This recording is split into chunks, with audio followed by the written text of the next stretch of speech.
Okay, so we're recording.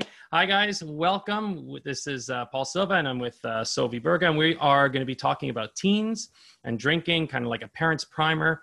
The way we're just going to be doing this is it's just going to be a chat, but we do have certainly a lot of information to give.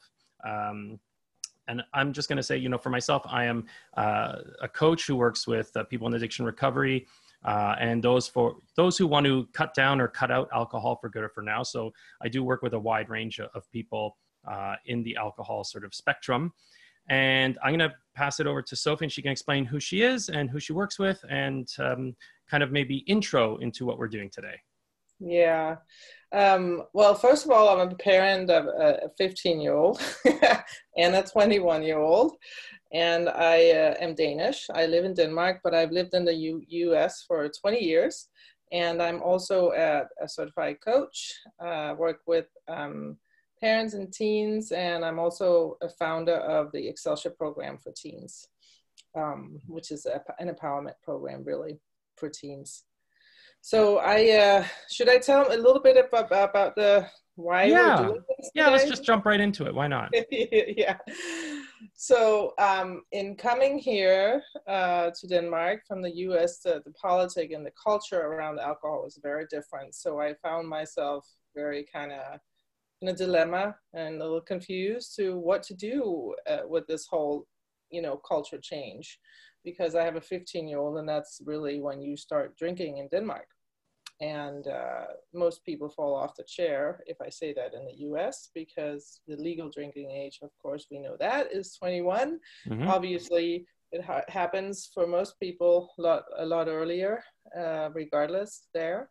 But I still think that the teens, well, my experience is that they still drink anyway, but they really go for it when they get to university, when they're not supervised and don't live at home anymore in the States. Woo, party time. Yeah.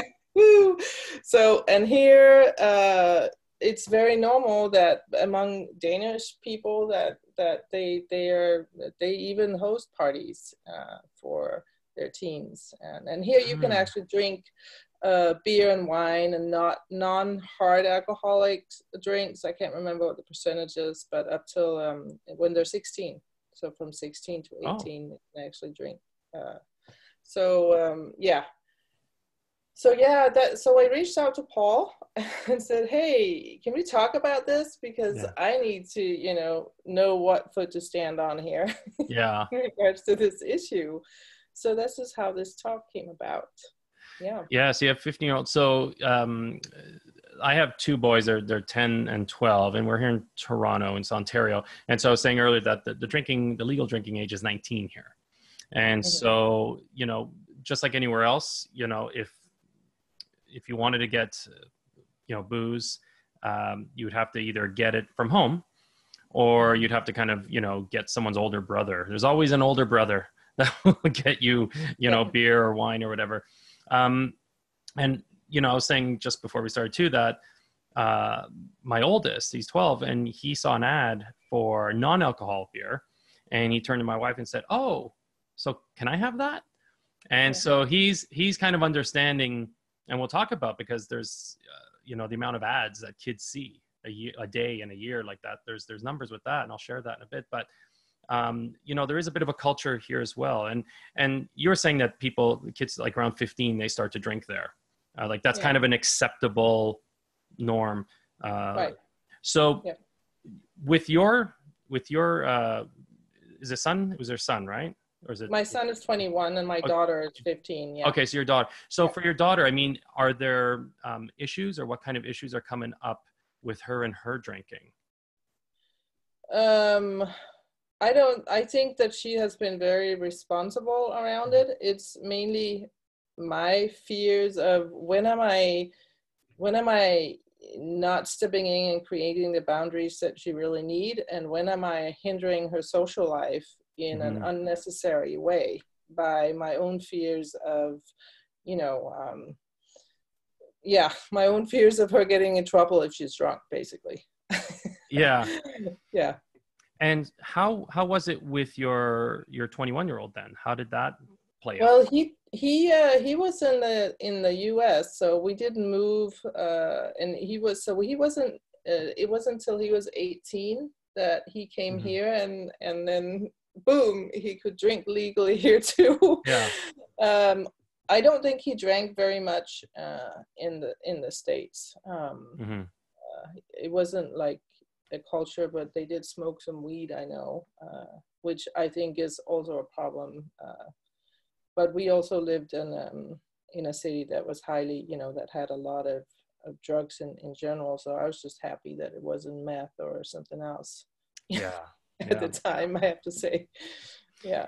Yeah, and so you're talking about your fears, and fear Mm-hmm. that she might go overboard, about Mm-hmm. perhaps, where's the line between being the responsible parent and kind of also letting them, kind of give them some space to Yeah. figure things out. And Yeah. and so how do you, like, we can talk about some specific questions and information around that, but what's your, intuitively, like, what are your thoughts on, because in the end, when we're talking about all this, and we talked about it just before jumping on, is we know our kids, like, Yeah. or at least we like to know, we think we know our kids, but we do know many ways on, like, their personality and what their kind of Yeah. limitations are, and and so we know that some of them, we just get the feeling that they're probably not going to drink very much, or they may experiment a little bit, and there's others we kind of keep an extra eye on, because Right. just maybe how they grew up, Right. they may have, or family history Yeah. may have something to do with that as well. And that's something personally I kind of worry, as a alcoholic in recovery. Mm-hmm. I have, genetically, I kind of worry a little bit about that. Is it proven that genetically that in research? In terms of addiction and substance, or alcohol abuse disorder, I'm of the opinion that there are just so many variables involved Mm-hmm. in whether someone becomes addicted to alcohol or drugs or anything. I don't think there's any one. And there's people that, because there's so many different models of addiction. I don't think anyone has quite, the grand unification theory on what is the precise model. I think there might be genetics involved. I do think that there's environment for sure. I do. There's a lot in there. And people talk about even cortisol and hormones, and how we process alcohol, and then the psychological aspect, and any mental. There's just it's just so unique, I think, to all this. But definitely there is a 90% chance, like 90% of the people don't have it, and 10%, that's sort of the baseline in terms of the percentage of the population who suffer from addiction.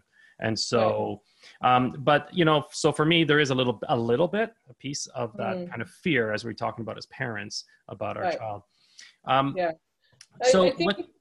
Go Go ahead. ahead. No, see, we're two coaches. We're like, no, you go ahead. Yeah. We're so used to listening. No, and just talking about your daughter. I mean, what in terms of the fear? And you said you were kind of worried that she might. I mean, how much of that do you think, in terms of her discovering alcohol, how much of that is cultural, and how much of that is just her own? Like, can you segregate that? How much of her,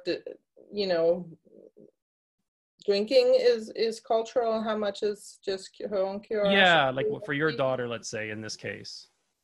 I think for my daughter, she's been very hungry for a social life, and of course we just moved here 6 months ago, so that even that enlarges that need. So, but I also know that she is very, actually, unusually rational in her decision making, and she's very responsible. And Mm-hmm. so, my theory with both my kids have been, well, if they've shown me rational decision making a lot along the way, we're all allowed to make, bad choices sometimes. Yeah. I do too. So, and my Yes. kids needs that permission too to do that. So, but yeah, I think she's been rational, and with both my kids, until they show me otherwise, I have to trust that that's what they continue to do. Yeah. So that being said, I can talk a little bit about brain development. I don't know if Sure. I should just. Yeah, let's because definitely alcohol. You know, one of the questions that comes up is it okay for my 13-year-old or 15-year-old or whatever it is to start drinking? You know, we talk about some parents who think it's okay to they try to normalize drinking in the house, so they'll let their 14-year-old have, you know, a cooler or, you know, some wine mixed with water, whatever it is, to normalize it. And some parents can rationalize it, and there's another part, another camp that says, no, that's not a great idea. And one of the reasons is because of brain development. And so if you want to talk a little bit about brain development in teenagers and how alcohol, and we both can talk about how alcohol can affect that. Yeah, I mean, as far as I can tell, there's no, they're not really sure how permanent that the alcohol effect is on the brain, but the short-term effect is that, well, obviously when we drink, it affects many parts of the brain, including memory, but also the prefrontal cortex, which is in charge of, so to speak, rational decision making, and, you know, not being too impulsive and things like that. And in teens, that's actually the last brain part to develop.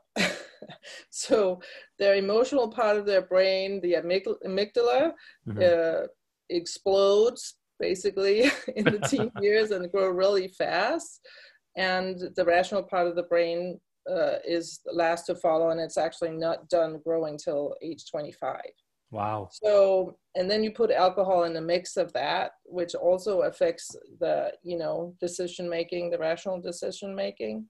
But it actually also has shown to affect the part of the brain that is in charge of memory, basically. And if they are binge drinkers to a certain point, at least 2 or 3 times a month, I think I read some research, then it does affect their memory, and it can affect how they perform at school and stuff like that. I don't know if that's what the research you've read.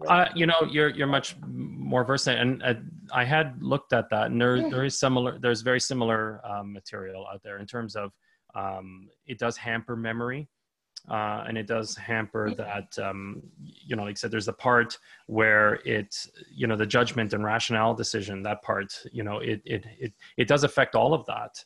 And so it's also, you know, especially for kids, for teens who are drinking repeatedly. We're not talking about having a few beers at a party and then, you know, once in a blue moon. It's repeated, and it slows down the wiring kind of in a way, you know, like it's slowing down the development of the teenager's brain. And like you said, the brain is developing until 25. Yeah. And so throw that into the mix, and it's already a struggle.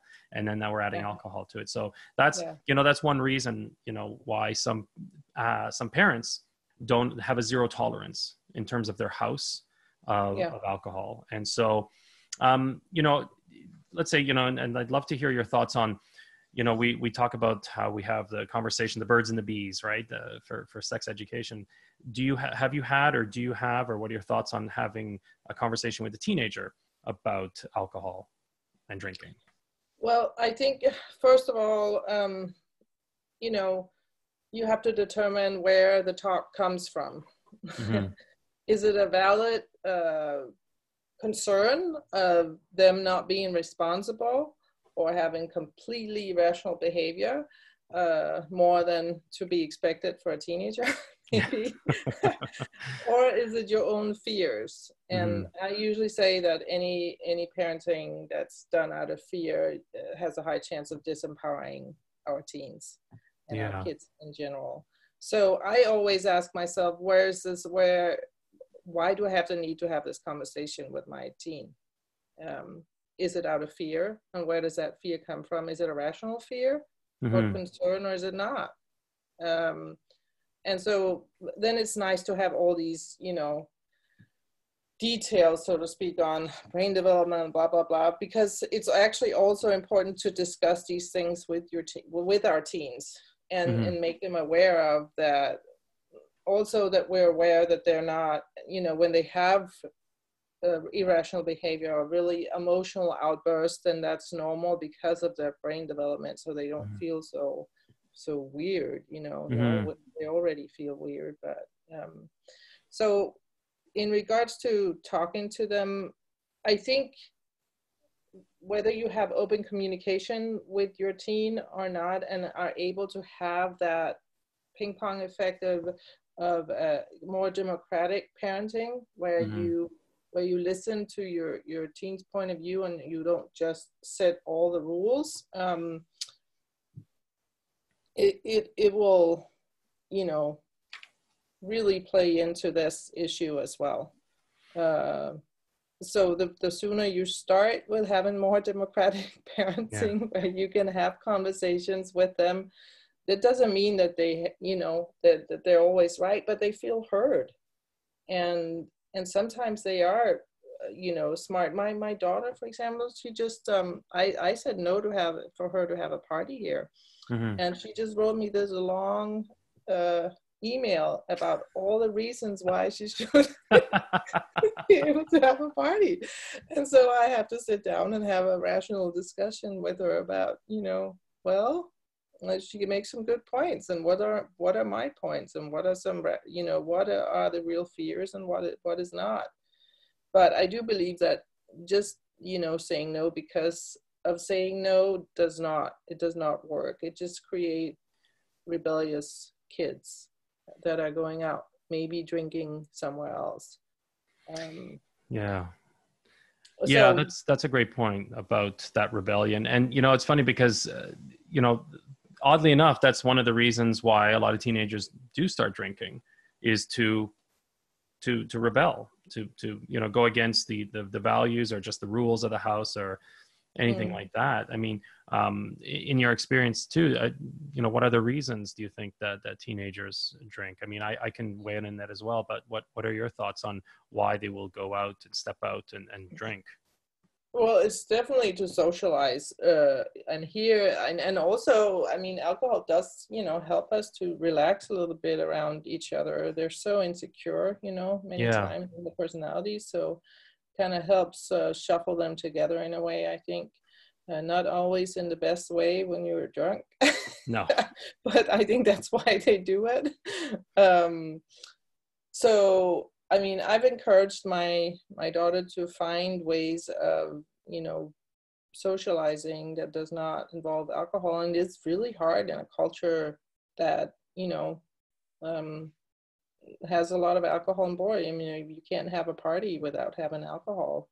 People might not show up.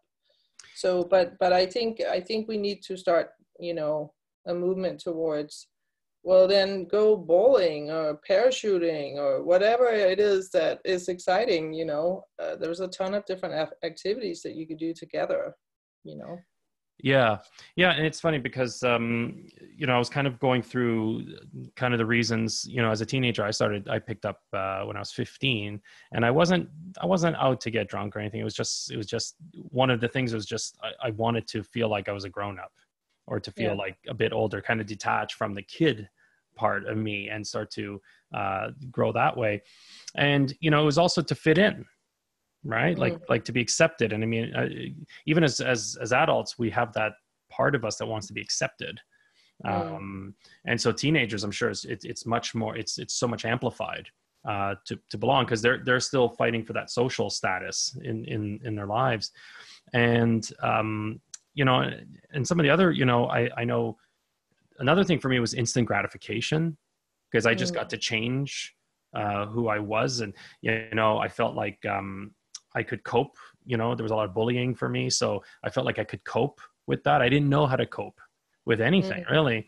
And so Right. I found this liquid that eventually it felt good. It felt comfortable. It was more comfortable than anything. You know, and with that, you know, lack of confidence, and you know how you have a drink, and even as adults, you know, we talk about liquid courage. You know, we feel like we're an inch taller, and, you know, a little bit, you know, different. We Yeah. feel different. We feel like our voice is louder. We feel like we have a voice. And so I imagine for teens, you know, it's kind of all those things, and maybe even boredom. You know, it's just something to fill the void. And especially and also with the friends. And I think that's probably the biggest thing, is not necessarily peer pressure, but they see other people doing it, including maybe the parents, and Yeah. seeing that that's okay. Yeah. Yeah.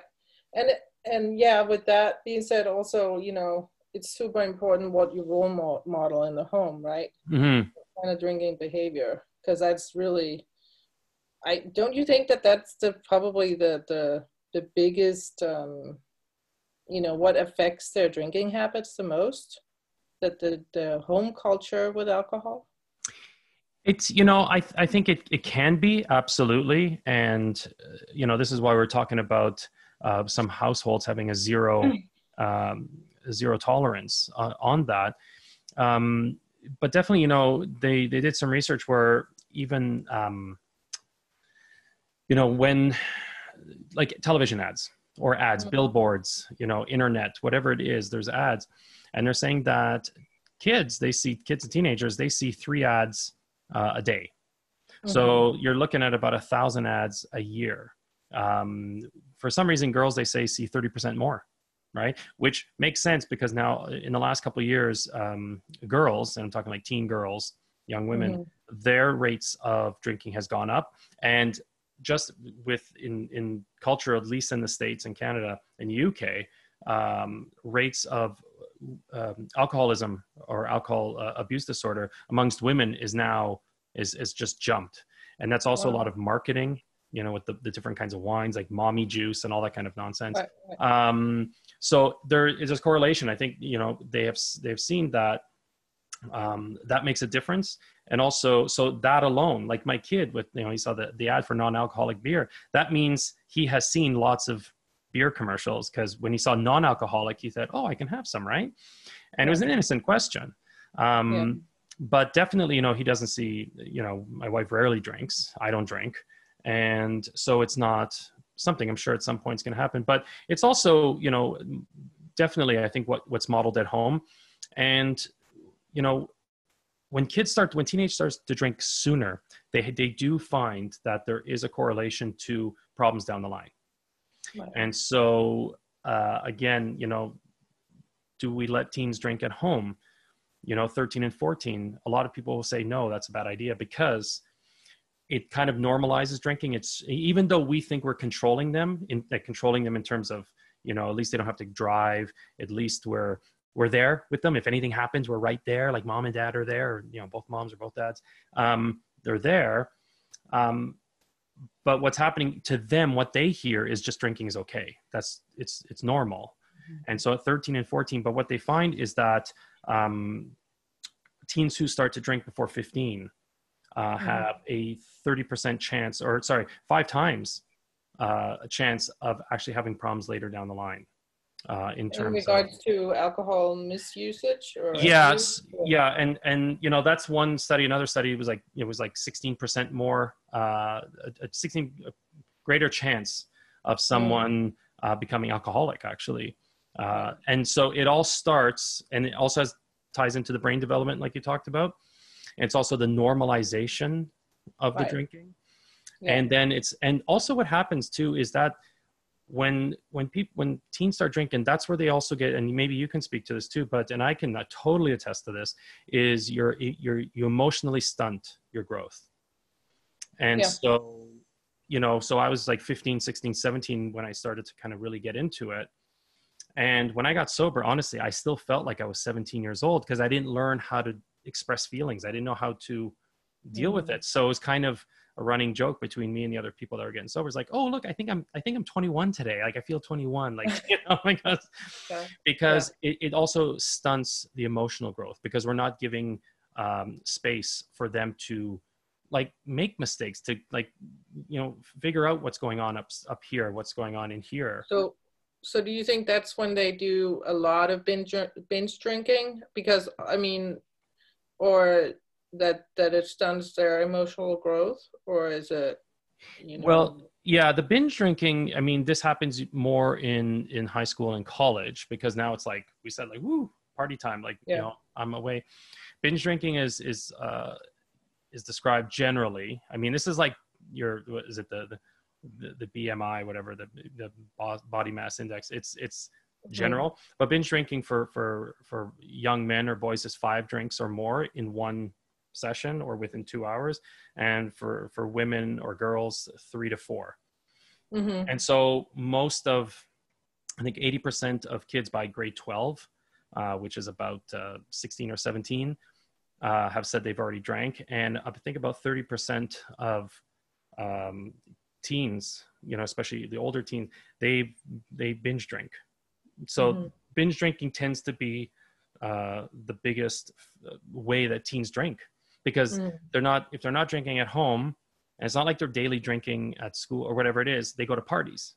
They go out on Friday night. Whatever it is. So they'll try to get in as much as they can, and they want to emulate and all that. So binge drinking for sure is the most common way of drinking that teenagers have. Yeah. So what you were talking about before in regards to that affects them with later on, having a higher tendency to abuse alcohol is when they drink like at 13 and 14 at home, or could be that also, because like in Denmark it's normal, that is the normal thing. Just say, okay, we'd rather have you have a glass of wine with us at home during dinner on a Saturday or whatever, then so what it feels like, then of course I'm generalizing now, but I think that most Danes would attest to this. So that's not what we're talking about in regards to, you have a 15, 16, 17-year-old. Yeah, and it depends. Like, so there's like I said, there's 2 camps. There's some camps that would argue that even just doing that might be harming them, and then there's the other camp said like it doesn't matter, like it's great and all.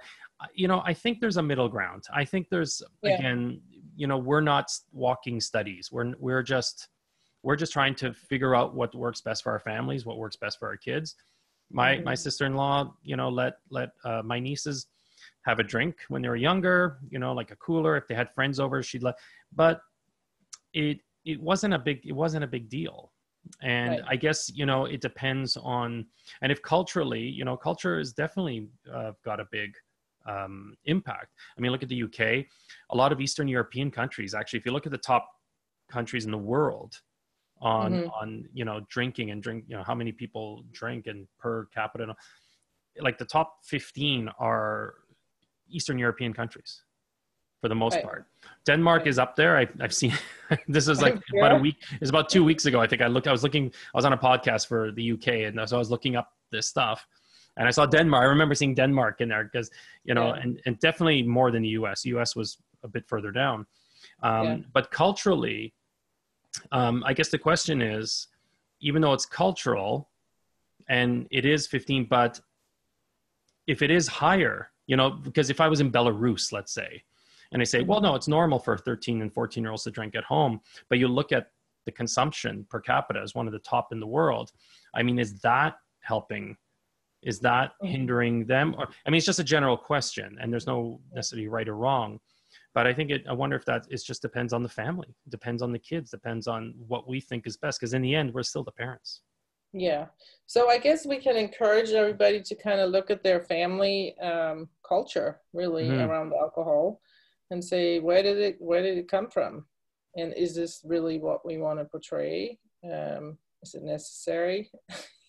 What is it portrayed to our kids, our teens? But I mean, there's certain ways, I think, regardless of what the culture is, that, we can have those open conversations with our kids when or before they start, trying out alcohol, regardless of the age, to have that, more open conversation with them, discussing the consequences, which actually also, the more you discuss consequences ahead of time, the more you can help their brain actually link their behavior to the consequences. So you actually help them build their brain that way. Oh, that's great. I didn't know that. Okay. Yeah. I gotta look down what I wrote here, but help them become more, become familiar with things that are important to the teens as well, so they feel important in our lives, right? Mm-hmm. And then remind them of how resilient they are and how competent they are in a lot of ways. What we focus on will grow, right? Yeah, I love that, Sophie, how you connected also the consequence and just connecting it to their brain, just to really kind of really cement that. And also just with the family, right? Like surrounding them with positive role models, with really keeping that sense of family. I think right now everyone, and I'm guilty here in this family too sometimes, is dinner we don't always eat together, or people are eating and everyone's on a different screen.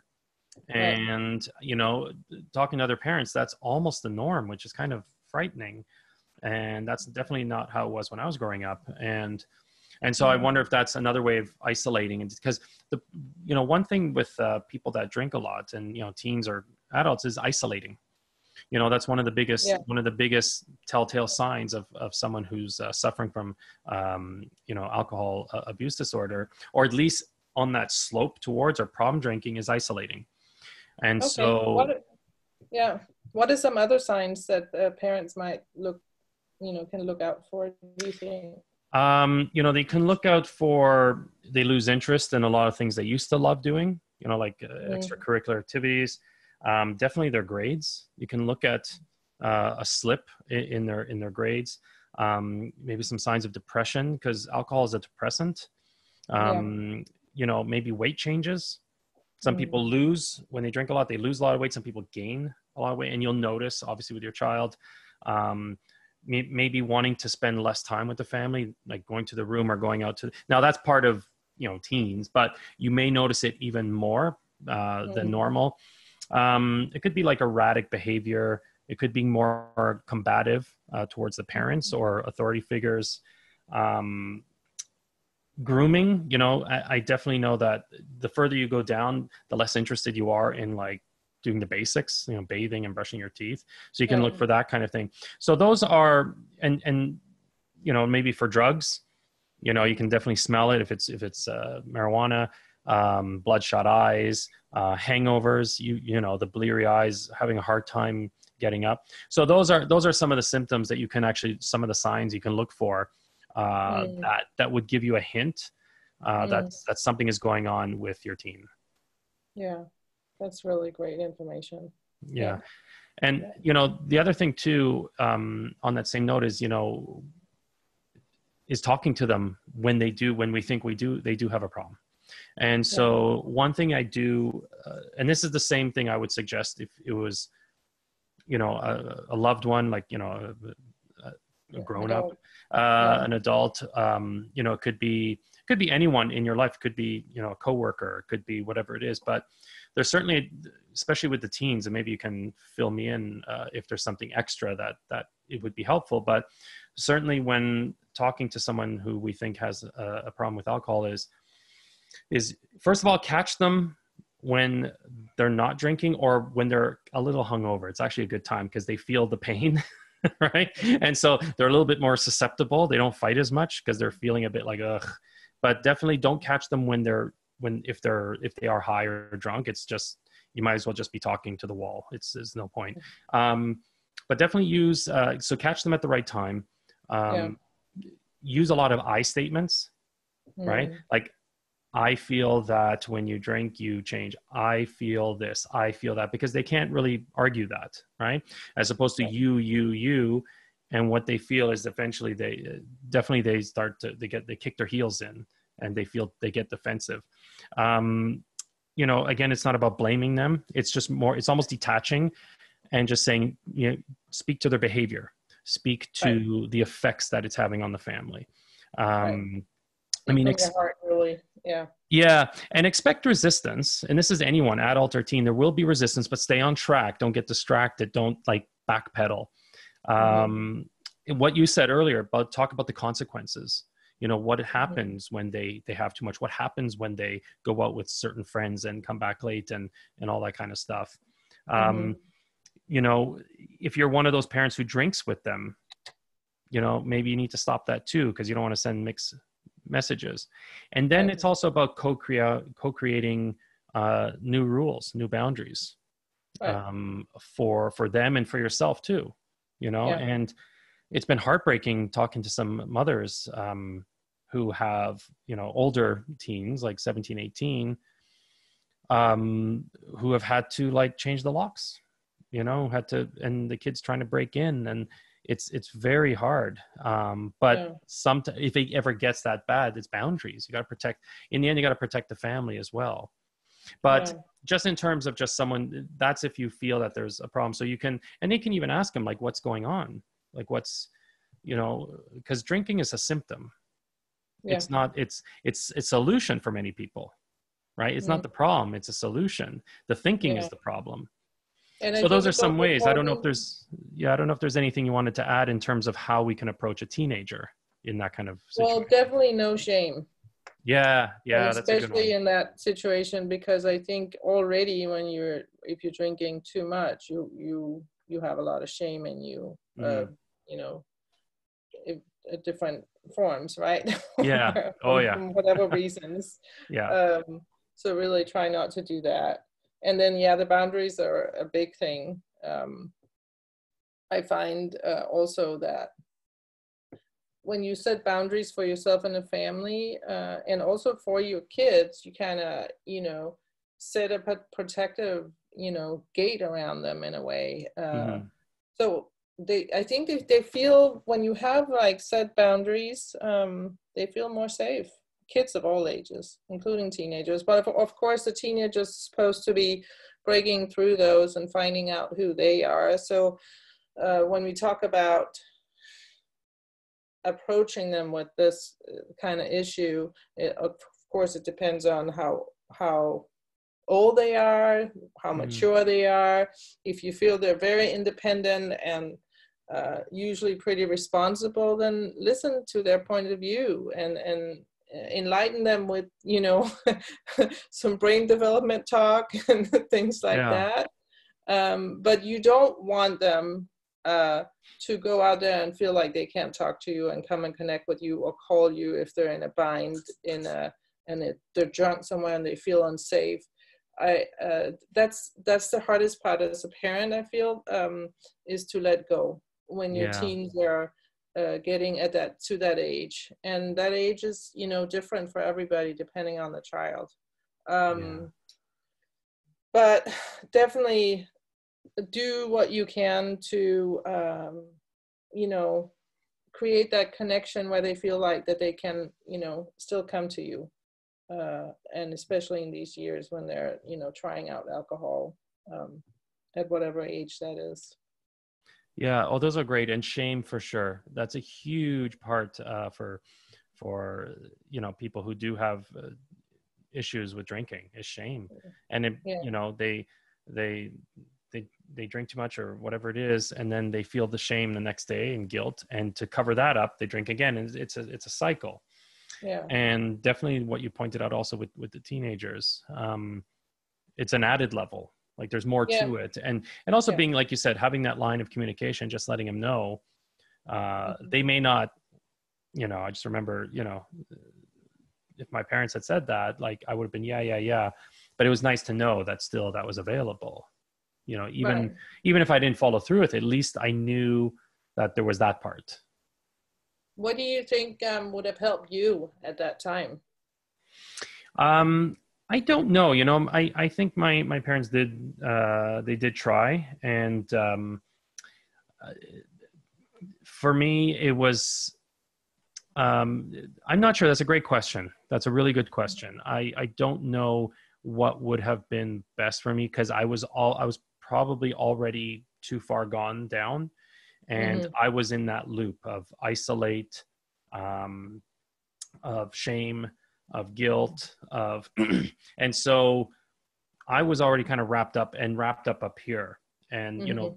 know, victimhood Mm-hmm. and all that kind of stuff. It all ties together, and um, you know, at the time, if you had asked me, it was just like it was just party time, you know, and but certainly there was a lot more going on. There was a lot of unhappiness. There was a lot of and so I think they did try to draw that out and try to help me in that way, but I wasn't a willing participant because I didn't want to face it myself. Mm-hmm. And so, you know, I that's, you know, I think I wonder though, you know, when you have a child like that, Mm. who also might be stubborn, who also might, you know, like me. So, I mean, how do you help them? How do you, is it just a continual communication? Is it continuously just repeating, like, I'm here? Like, is that, does that help that kind of teen? Uh, I think having those conversations with the I statements and really, you know, uh, voicing your concern and asking them what they think about it, and Mm, obviously they're going to be in denial a lot along yeah, the way. And at some point you have to decide in your situation that, you have to, if your teen is misusing alcohol and really going overboard, you have to determine when to step in and really do like an intervention, yeah, I yeah, think. Um, but up till then, it's just that open communication and just, telling them what you see, from yeah, a non-shaming, non-judging kind of I statement kind of conversation, I yeah, think. A yeah. And hard conversation. yeah, I think I very much agree with that. Now, I was just thinking, you know, you talked about earlier about, uh, because we make it sound like, you know, teenagers don't have any options other than just being on their phone or drinking. Like, you know, Right. there's like, that's all teenagers can do. Yeah. What do you think are like some things that, because you mentioned about activities.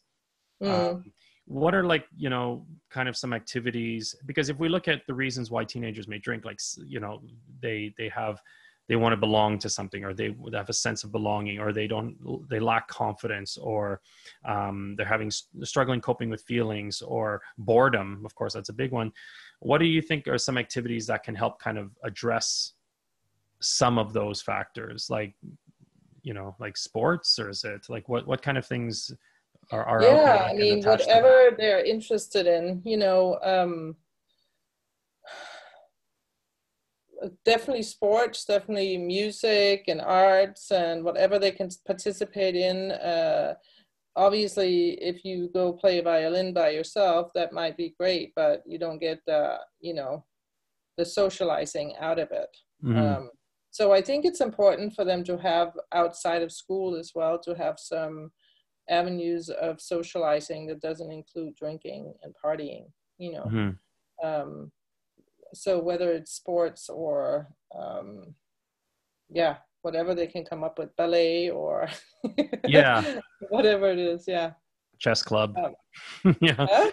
chess Chess club, club, yeah, yeah, yeah, or chess club. like it could be like could be volunteering somewhere. Yes, that's a Um, really good one because they feel a part of a bigger cause too, you know. I think they yeah, can really discover some benefits from that, of belonging to a greater cause. Yeah. yeah, and you brought up a good point about, you know, if they're doing the violin, or drawing, or journaling, or, you know, whatever it is, that's great, but it's also isolated. Yeah. And so in this part of the, as their brain is developing, and, you know, we talked about that a bit, how important, like, why is it so important that they learn to kind of socialize? Like, why is it that they need to be, because, you know, some of the teens like just don't want to be around anyone, or kind of, but why is it important that they need at that point in their lives to be really social, or just at least being out there and being around other people? Well, I mean, I just think, I don't know in regards to brain development, but I do know that, you know, teens' peers is the most important thing to them in their Okay. life, you know. So actually more important than their parents, which is what really hurts. You know? I know it's going to happen to me soon. Yeah, yeah. So I think that's why I also believe that if you have a parenting strategy that is empowering, then you can empower them to be more resilient regardless of what they need and what circumstances they're in. And that's what I believe in, and that's what I also help teens within the Excelsior program. So that being said, obviously it's better for them to be, the more opportunities we can bring to them to be in healthy socializing situations where they do something that they're passionate about with Mm-hmm. other people that are passionate about the same thing, as Mm-hmm. long as it's not drinking alcohol. Yeah. I'm passionate about that for sure. Yeah. Then yeah, the better, right? I think we Yeah. can all agree on that. Yeah. Yeah, that's great. And I'm just thinking of, anything else that is along these lines. I mean, drinking doesn't need to be such a hot topic. Like it Right. can be just something that it's one of many things that obviously teens will struggle. And there's going to be teens who just, I knew a lot of teens that just were not interested, period. There was just, Yeah. they barely picked up anything, or Yeah. they did because, they thought they should. But there was a lot of teens that just really didn't care for it, period. Right. Right. And then there were some like me that really took to it, or they may take, there was things I didn't take to. I didn't take to drugs at all. I was Right. scared of them, frankly. I didn't like the Right. idea of that. And there's some kids who just go straight to that, or go to gambling, or go to, other things like that. So it can be, or shopping, right? Like, Yeah. there's other avenues that kids or teenagers can go to kind of escape, or to feel like they belong, and all those kind of things that we talked about, instant gratification. I did read something on a website here today when doing a little research here, but that the teen brain is primed and ready for intense, all-consuming learning and exploring new things and try out new identities. Mhm. And that is also what they do when they binge drink as well. So if they do a lot of that, maybe we can, cultivate them, really being passionate about other things and just supporting that. So if you find that, even if it's totally irrational, if it's, mountain biking, or even though you think it might be dangerous or whatever it Mhm. is, encourage them to pursue it, even if it doesn't make sense and they don't have time with their grades or blah, blah, Mhm. blah, blah, blah with school. It's so important that they get to do that. Maybe, just maybe, they might find that, they don't turn to alcohol to fulfill that need. Yeah, and that's a great point too, because it really is about finding that sense of fulfillment. That's like adults. We search Mm, for things outside of us to fill a need that's really that only we can fulfill. In a very kind of mentally, emotionally, spiritually, whatever it is, that we can fill it in a way mm, that's not self-destructive, in a way that's in line with who we are, and what we value, and all that. and right. and whatever it is, if it is mountain biking or whatever it is, I can't think of any other things right now, right? No. But that we do support them, and if it fills a need for them in a healthy way, then Mm, why not? Because the right. alternative is, it's not necessarily drugs and alcohol, but there could be other things that out there that are self-destructive as well. Yeah. Yeah. Sure. That's great.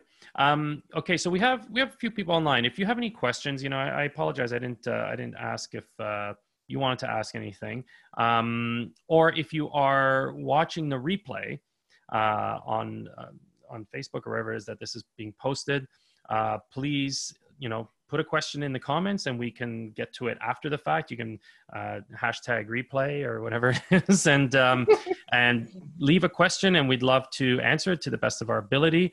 I know that not everyone was able to get to this, and that's great. That's fine. And thank you for those who are here. I'll just give another minute there, just if there is a question. And if not, I mean, in the meantime, Sofie, is there, do you want to explain maybe how, again, maybe what you do and how people can contact you? You mentioned that program you have for teenagers. Like, can you just give us a little bit more, and like I said, how to get a hold of you? Well, obviously I can do, if your teen needs help with just thriving better, performing better, and just generally being more happy, you can contact me, SofieBergaCoaching.com. There's my email too, or SofieBerga at gmail.com. And then I have a webinar on the Danish way of parenting that talks about the different types of parenting as well, that is really supportive to having open communication later on with your teen, if you have smaller kids as well. That's the Danish way of parenting.com. And the teen program is an online program. Even though I'm in Denmark, I do it in English, and they have a workbook sent to them, and it's a 16-week, 12-session program for teens 13 to 16, so right around this age. And it helps them, you know, create actually a social environment that's very supportive, and where they learn a lot of cool stuff to help them be much more resilient in life, and have really good coping strategies as well. So that's the ExcelsiorProgram.com. I don't know if we can put all those links in the comments. Yeah, we'll do that after, and we'll put all the information there. And again, if anyone has any questions about what we've been talking about, or you want some of the information that we did talk about, I think I have some notes. Sophie's got some notes. We can kind of put them together, and just if there is a few things that you needed for your own, we did give a lot of information. I hope we gave a lot of information that we can send that off to you. So you can message us. You can put any comments or questions in the comments. Cheryl says this has been very helpful. Thank you, Cheryl. Thank you for being here. I appreciate it. And for myself, guys, I don't work with teens, but I do work with adults who want to cut down or cut out alcohol for good or for now. And if there's anything, that could be anything from you're noticing you're having a few extra drinks more in a week and it's kind of bothering you, or you feel like you're further down the line and really kind of struggling, by all means, just you can shoot me a message. You can also go to www.paulsilvacoaching.com or email me at paul@paulsilvacoaching.com. Any of those ways, you'll get a hold of me. We can chat and we can figure out what's going on. And yeah, and I do get a lot of emails and messages from parents. I do get from spouses and siblings and, even children, adult children, for the parents, asking like, what's going on? I don't get it. Like, how can I talk to them and all that kind of stuff. So even if you want to just shoot me a message with that, I'm more than willing to help you, just give you some tips. We did that today. Well, thank you guys. Thank you, Sophie, so much for being here. This has been awesome.